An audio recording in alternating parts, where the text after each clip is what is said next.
In this video, we're going to demonstrate how you can recover your stolen classic in seconds.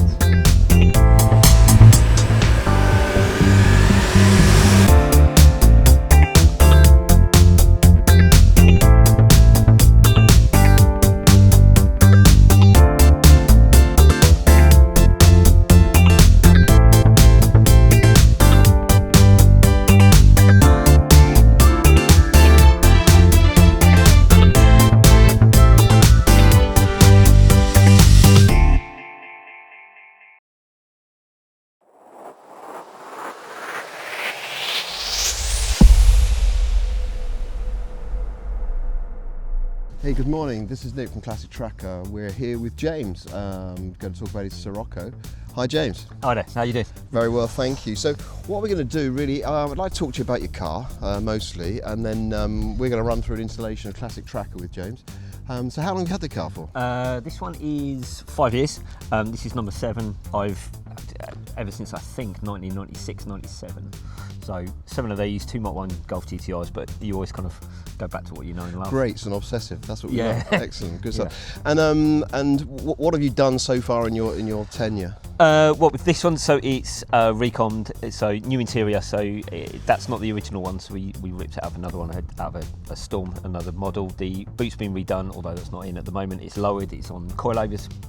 And no matter what you think about the suspension, they ride far too high originally. This just makes it go around corners a bit better. Strop braces front and rear. The wheels are reps of the original. They are BBSs, but obviously they're a lot wider. It's got uprated brakes, new exhaust system all the way through, new sound system. Pretty much everything, really. Good man, excellent. And in terms of security, have you added anything, or is there anything standard on the car? Standard Immobiliser, but that's it. Obviously, it's something that you worry about and something that you look into whenever you can. If this were to be stolen, how would you feel about that? That's it. It's gutting. It's something you said earlier. It's not about getting a replacement car. That's not the point. It's not this car, and it's not the one that we've built and we've bought and you do everything to. It kind of takes the soul away. Great. Yeah, okay. It would do. I mean, we all understand the notion of the hours of love we put inside it is actually where the compassion that lives with the classic car, not necessarily the car itself. So, yeah, definitely. And it sounds like you spend plenty of hours. So look. Yeah, mostly when it's freezing cold and raining. Fantastic. And do you do many events with the vehicle at all? Yeah, we do. So I'm part of something called the Scirocco Register. We try to get out as much as we can. So we do, NEC Classic up in Birmingham. We've got our own big one in August. So it's our 30th anniversary in 2026. So there's, loads of us that get together for that. Where's that happening? So that will be up in Derby. You can find all the details up on our club as well. I think 5,000 members, but 250 of us will be there, so it's normally pretty big. That's fantastic. 5,000 members. Superb. That's all over the world.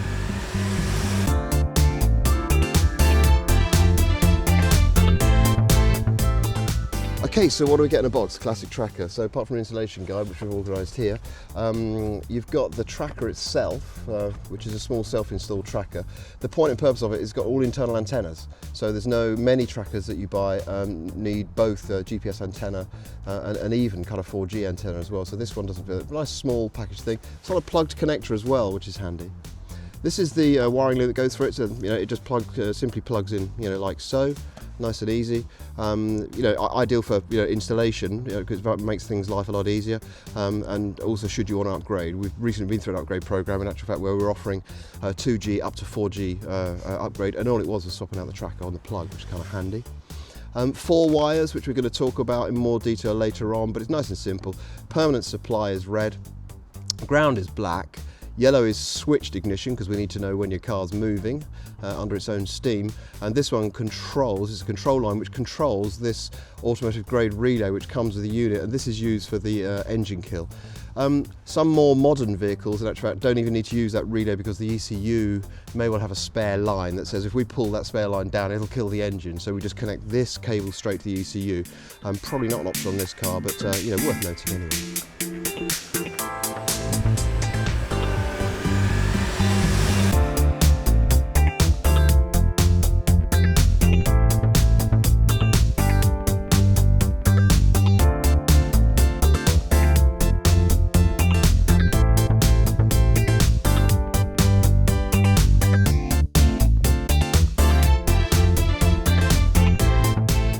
Hear the engine's running in the background. We've started the car. The tracker's now installed. I I can show you some of the features of the tracker so we can see where it is on a map. I can show you trip history, which we can see in the background as well, so you can see that I travelled here from our offices in Canterbury over to you here.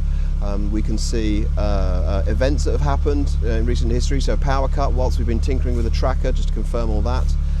Also sent to you via SMS as well and via email, so customers sometimes want only one type, so just come back to us, let us know which one you prefer if there's only one particular type you'd like. Moving to this menu, we can see details such as how much mileage the vehicle's done, how long the engine's been running for. We can see that the board voltage of the actual car is now 14.2, which is good news. We can see the ignition switched on, we get a little ignition illumination graphic here. The important stuff is coming down to these outputs. There are 3 outputs on the tracker, which could be exploited, but the first one is the one we exploit for the remote immobiliser. So the theft use case is that you'd get notification the car's gone from this very driveway. You'd see it's being driven, you could see it live moving on an app, and its position is being updated dynamically. So what you do is you'd go to this output 1 switch. It would ask you, do you want to switch it on? And you say, yeah. And as you can hear, it kills the engine. Brilliant. So we're just going to wait for update, and we're going to come back, we're going to switch it back again. And if you'd just like to restart your car for me, please. There we go. That's all great stuff. Superb. Thanks a lot.